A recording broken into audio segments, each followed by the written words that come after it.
Today's lesson is all about rational functions and graphs. A rational function is any type of function that can be written in this form, where the numerator and the denominator are both polynomial functions. We want to be careful of the domain for the rational function because it can only be real numbers where you don't have division by zero. So if the denominator is 0, then you've got a problem with the graph. You have a continuous graph whenever we don't have any jumps, breaks, or holes. But if you've got division by 0, then you would possibly have a discontinuous graph. That's going to be any graph that does have a jump, a break, or a hole. For example, we could have a point of discontinuity where the x-coordinate of some point where the graph is not continuous.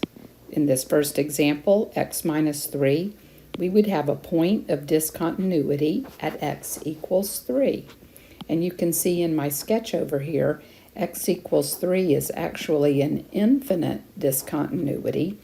It can't be removed. The value 3 creates the vertical asymptote for our graph there. But a removable discontinuity is any point, we'll call that point A, that can be removed by factoring or simplifying. So in this second example, I've factored x squared minus 16, and you can see we can eliminate the factor x plus 4. So it simply leaves the graph y equals x minus 4. And in our picture over here, you can see that we have a removable discontinuity at 4, negative 8, it creates a hole in the graph. That's a removable discontinuity. And you think about removing the factors, we removed the discontinuity. A non-removable discontinuity, we can draw a sketch of that. Let's say we had this example, x plus 3 divided by x squared minus 4. You can set the denominator x squared minus 4 equal to 0 because we're not allowed to have 0 there. So we would not have negative 2 or positive 2 in our graph. And these would create non-removable discontinuities, like our example up here. And negative 2 and positive 2 on the x-axis would create two vertical asymptotes. So they are not removable at 2 and negative 2. And substituting some values into the function, we're going to see that we have two branches, one over here in quadrant 1 and one in quadrant 2, and then another kind of little lopsided type parabola in here in the middle, creating that non-removable discontinuity. So let's explore those types of discontinuities again. Here in this example, 1 over x squared, we know that x equals 0 is a non-removable discontinuity. It's going to create an infinite discontinuity that we're calling a vertical asymptote. This creates an infinite discontinuity, and we name those infinite discontinuities vertical asymptotes. And we can sketch that graph known as a vertical asymptote. So lots of vocabulary there. We know that we've got a vertical break at x equals 0. And I'm just going to draw a red dotted line there. And if you substitute 1 into our function, we see that the point 1, 1 is on our curve. And you substitute negative 1 into the function, and you see negative 1, positive 1 is on the curve.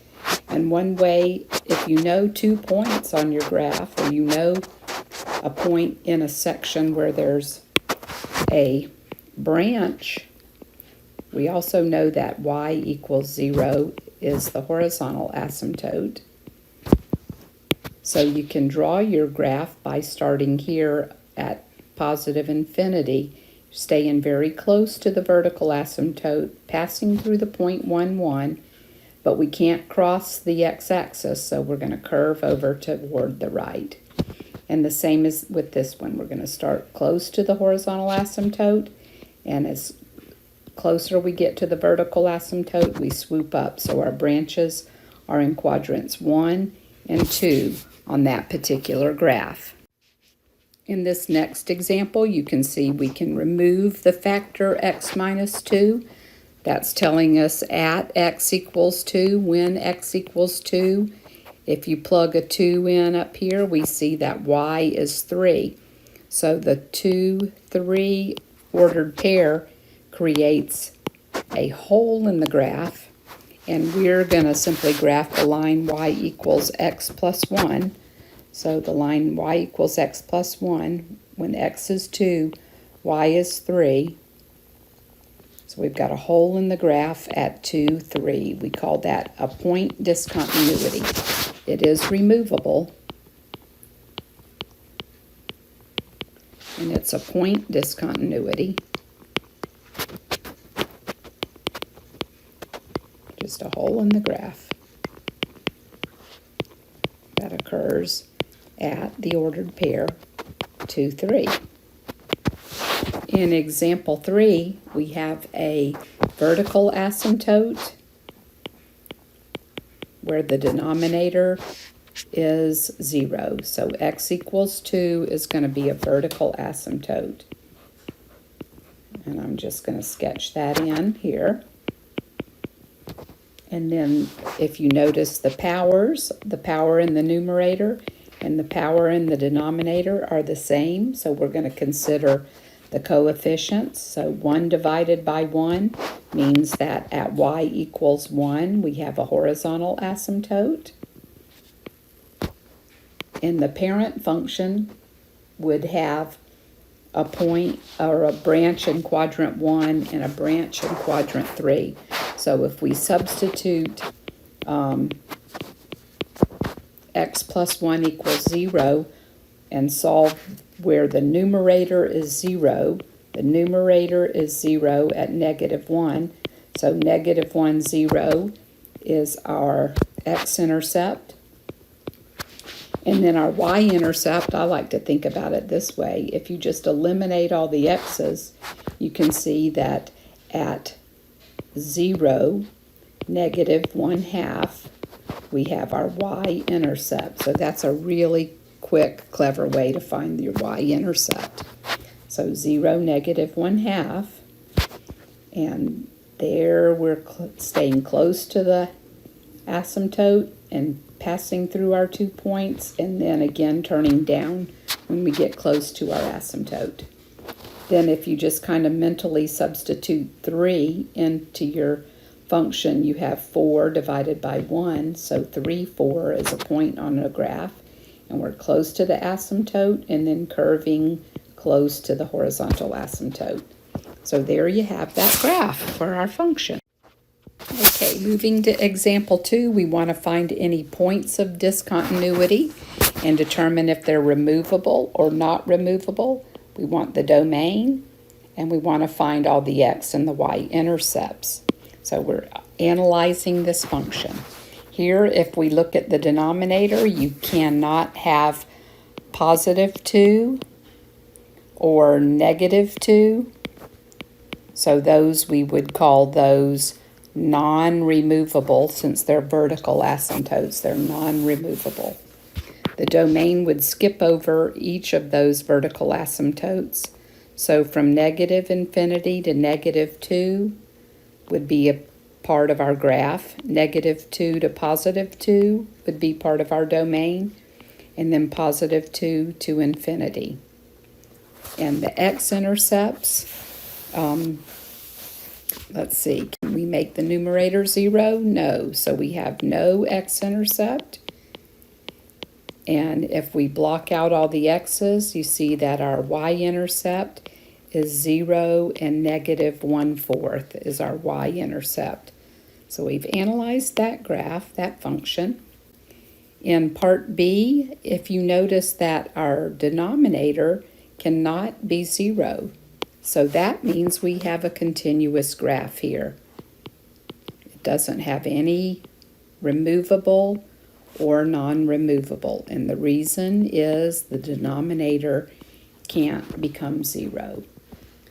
If it's a continuous graph, our domain is all reals, and our x-intercept, so what makes the numerator 0, would be -1 and +1. Those would be our x-intercepts. And then our y-intercept would be, so these are x-intercepts. If we make x 0, we have -1 divided by 1, so our y-intercept is 0, -1.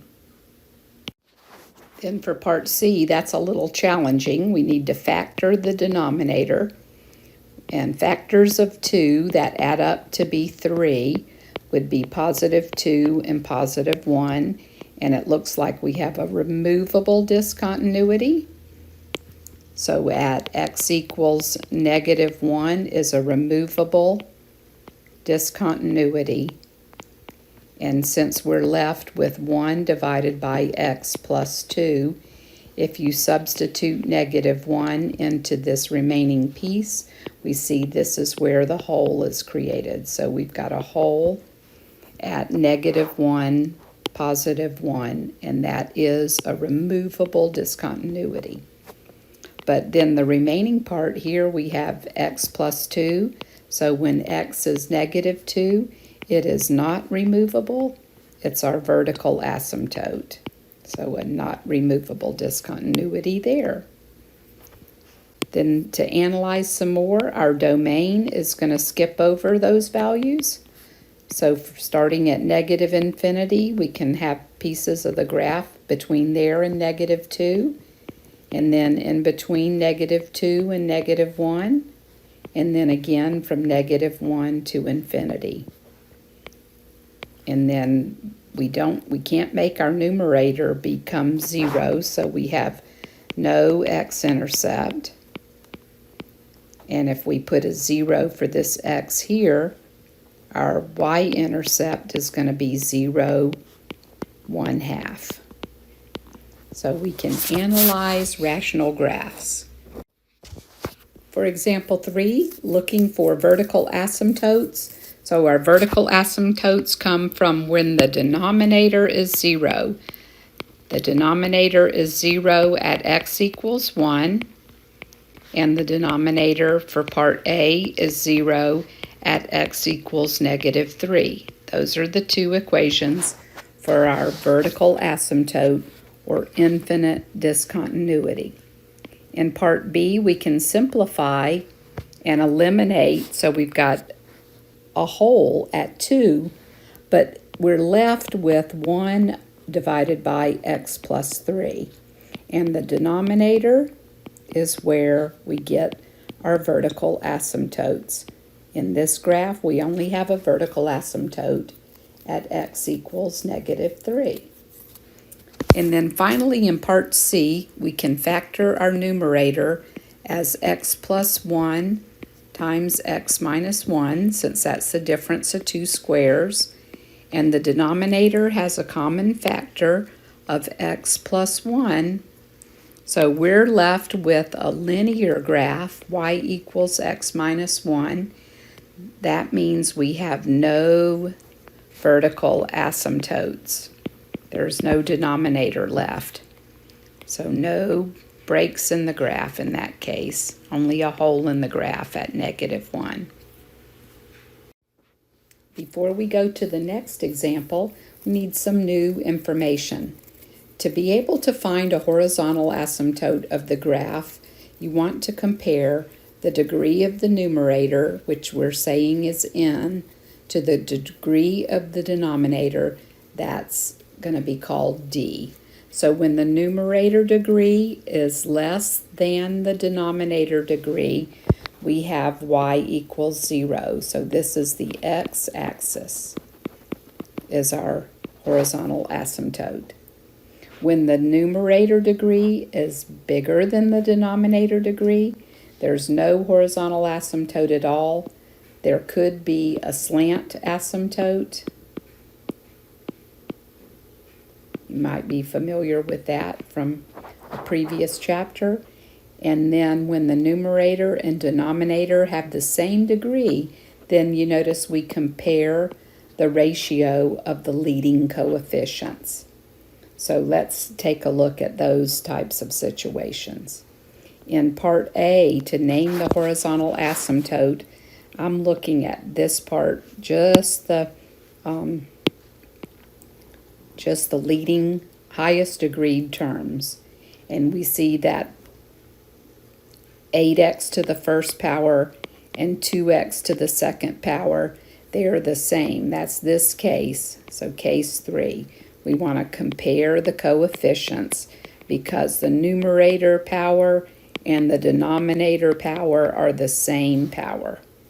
So if we compare them and you think about negative 8x divided by 2x, if you think about simplifying that, that can break down to negative 4. So that means we have a horizontal asymptote at y equals negative 4. That's our horizontal asymptote. For part B, I'm looking at the same thing again here. We want to consider just the leading terms, the highest agreed terms. And we've got x to the first in the top and x to the second in the bottom, which means the numerator is less than the denominator. So if you look at it from a expression point of view, if you think about canceling one of the x's in the top with one of the x's in the bottom, now as your x's get really, really big, if you have 1 over some really, really, really large number, then you're heading towards 0. So y equals 0 is our horizontal asymptote. So that's one way to think about that, is if you put some really large number on the bottom, your y values, the bigger your x gets, the closer to 0 your y gets. And then in part C, doing the same thing, you see the power in the top is bigger than the power in the bottom. So that's this case, and there's no horizontal asymptote. It could be a slant asymptote. If you want to write something down, you can think about x squared is bigger than x. So if we cancel one x in the bottom with one x in the top, you're left with x. So the bigger your x gets, the bigger your y gets. That means it's unbounded. The y values just keep going up. So there's no horizontal asymptote at all in this case. But like we said, it could be a slant asymptote, and maybe someday you'll need to find the slant asymptote. We did that with division back in our chapter on polynomials. Okay, we're almost done now. We just want to put all this together and try some techniques for graphing all the way through. So let's think about the degree in the denominator is bigger than the degree in the numerator, and that tells us that our horizontal asymptote is y equals 0. So we want to draw that first. We got y equals 0. The next thing we'll do is we'll factor and simplify. So if we factor the denominator, factors of negative 6 that add up to positive 1 on our middle term would be positive 3 and negative 2. And then when we simplify, we're going to graph 1 divided by x minus 2. So now we know we have a vertical asymptote when x equals 2. So let's go sketch that. We know our vertical asymptote, and we know our horizontal asymptote. So x equals 2 and y equals 0. Now the next thing we want to do is think about the x-intercept. But we can't make our numerator up here, this numerator of 1 can't be 0, so we have no x-intercept. But if we plug a 0 in for this x here, then our y-intercept is at 0, negative 1/2. So we can come over here on our graph and graph 0, negative 1/2. That's our y-intercept. Now, the last thing we need to do is we need to figure out, we know that there's a branch down here somewhere because we have to go through that point and we can't cross the horizontal. So we need a few more points. So let's try to find some more points. And I like to use, how about if we use 1? If we plug a 1 into 1 divided by 1 minus 2, we get 1, negative 1. So now we know we got to go through that point and stay close to the vertical asymptote, not cross over it. And then we've got to be to the right of 2, so if we plug a 3 in, we got 1 divided by 3 minus 2, so we know we need to go through the point 3, 1, and we can't cross the vertical asymptote. We're going through the point 3, 1, and we can't cross the horizontal asymptote, and there we have it. We're done. So just one more to do. This one's a little tricky with the numerator, so we want to factor out a negative 1 out of that numerator. But first, let's consider the denominator power is bigger than the numerator power, so we have y equals 0 again is our horizontal asymptote. So we're sketching that in. And then we're going to factor and simplify. So it's the same routine over and over. And like I said, I want to factor out a negative out of the numerator because I see I can eliminate or remove an x minus 2 factor. So if we take out that x minus 2 factor from the top and the bottom, we're basically going to be graphing the graph y equals negative 1 over x plus 2. So what do we know? We know that negative 2 is our vertical asymptote in this particular example. And we can sketch those in, and we can think about, we've got the fact that we've got a hole since we canceled x equals 2.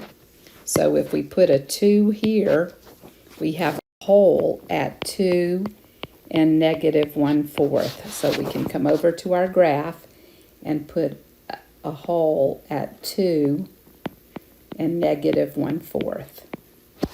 And if we substitute, we can't make the numerator 0, so we have no x-intercept. But if we substitute 0 for our x, then we have a y-intercept at 0, negative 1/2. And we can, let's see, we can sketch around there. And then finding some more points, and then we'll be done. So 2 more points. I want some more points. And I substituted just quickly in my head negative 1. So negative 1 divided by negative 1 plus 2 leaves me with negative 1, and that was that point. And if we substitute a value over here, let's say negative 3, and we have negative 1 divided by negative 1, so that's positive 1. So we have a branch up here in quadrant 2, and we've got to stay close to the vertical asymptote. We're going to pass through the point negative 3, 1, and stay close to the horizontal asymptote. And that's our lesson on rational function graphs and analyzing. See you next time.